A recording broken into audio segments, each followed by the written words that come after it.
dumating si Mami Dal ng linggo. Habang nagpe-praise and worship kami. Pagkatapos pala namin mag-praise and worship, tinawag ako ni Mami Dal.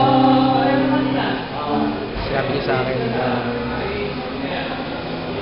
kinamusta niya ako, tinanong niya yung sitwasyon ko, sinabi ko nga sa kanya na gano'n.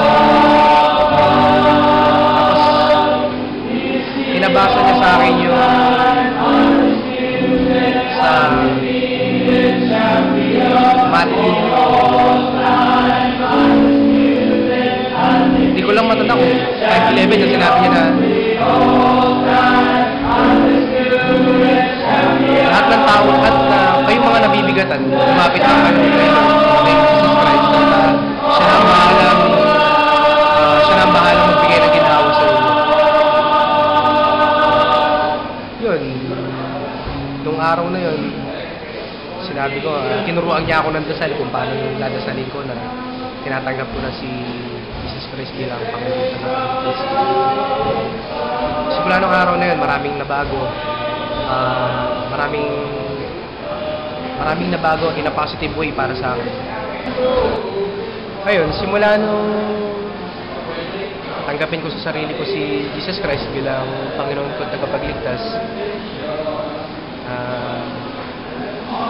marami nang nabago. Yung dating buhay ko na parang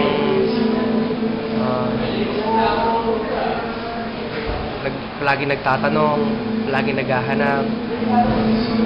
Simula nung araw tanggap ko siya, parang nasagot lahat eh.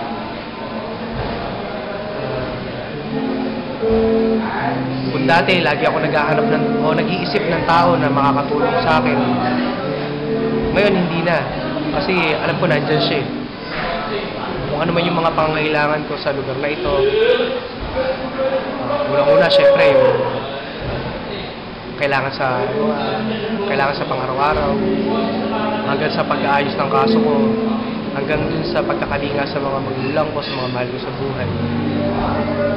Ngayon, hindi ko na isipin ko man yun, pero ang iniisip ko na lang, laging nandiyan si Lord para gumabay sa bawat isa.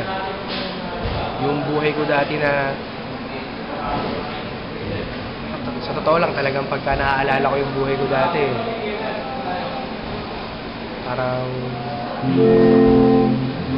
parang binibiga yung puso ko dahil sabi ko, kung noon ko pa siya nakilala, hindi na sana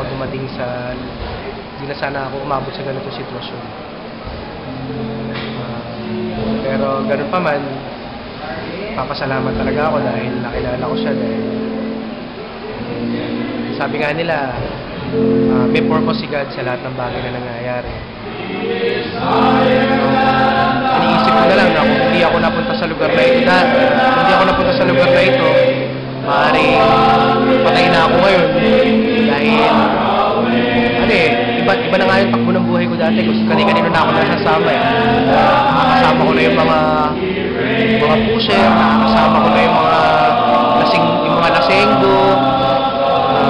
One time meron pa nga nagyaya sa akin namang hold up, pero hindi ko naman, mabuti na lang, takot ako sa ganung mabuti na lang na ayokong gawin yung bagay na yun.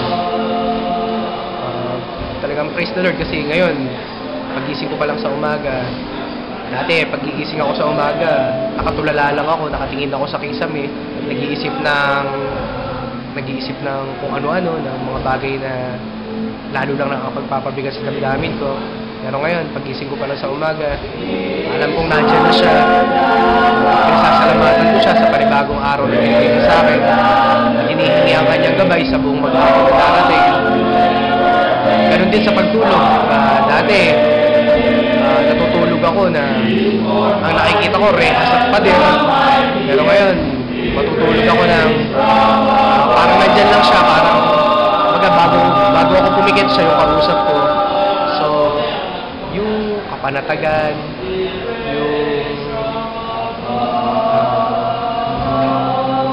yung kapanatagan ng isipan, kapanatagan ng puso, ngayon nasa akin lahat. Although narito pa ako sa lugar na ito, physically siguro masasabi ko na nakakulong ako, pero spiritually alam ko na nakalaya ako dahil nakalaya ako sa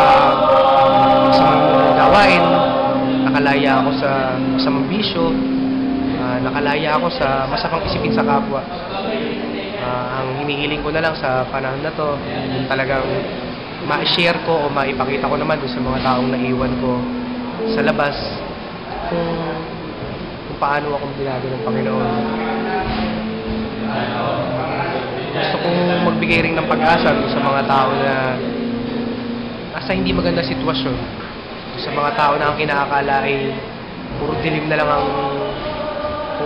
ang mangyayari sa kanilang buhay. Hindi, kasi ang Panginoon natin, sabi nga niya sa Isaiah 1:18, gaano man kapula o simpula man ng dugo ang kasalanan ninyo, handa siyang baguhin ko at muli tayong pabalikin sa maputi, kasi puti na ang bulak o niebe. Wala talaga hindi huli ang lahat, hindi tayo para mahuli, hindi pa huli ang lahat. Nandiyan si Lord para basta lumapit lang tayo sa Kanya, pakumbaba tayo, aminin natin yung mga kasalanan na nagawa natin, at humingi tayo ng guidance niya sa araw-araw. Garantisado 100% babaguhin niya yung buhay natin. Babaguhin niya tayo sa paraan na hindi natin inaakala. Babaguhin niya tayo sa paraan na gusto niya. Kaya ini-encourage ko yung mga tao na